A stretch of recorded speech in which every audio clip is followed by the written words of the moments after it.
పిల్లాడు ఇంటికి రాగానే పిల్లలు ఉన్నవాళ్ళు ఒక అభ్యాసం చేయండి. నా తండ్రి నువ్వు వచ్చావు అంతే చాలరా.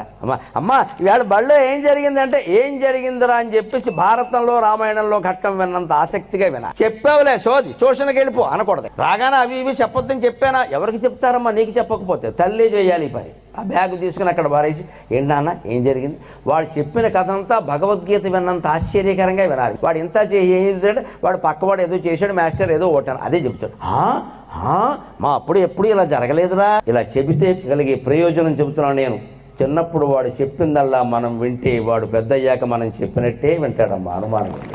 మా అమ్మ నేను ఏం చెబితే అది వింది, పెద్దయ్యాక అర్థమవుతుంది నేను చెప్పిందా సోది తప్పితే ఏం లేదని. అయినా మా అమ్మ ఓపికగా ఉంది. మా నాన్నగారు పెద్ద ఆఫీసర్, ఆయన కూడా ఒళ్ళో కూర్చోపెట్టుకుని దశరథ మహారాజు రాముడు కబుర్లు విన్నట్టుగా విన్నాడు. మా నాన్న ఎంత గొప్పవాడు అని ఆయన కూడా అలాగే ఉంటాడండి. ఎందుకంత అద్భుతమైన వ్యవస్థను మనం కోల్పోతున్నాం? దీనికి రూపాయి ఖర్చు లేదే.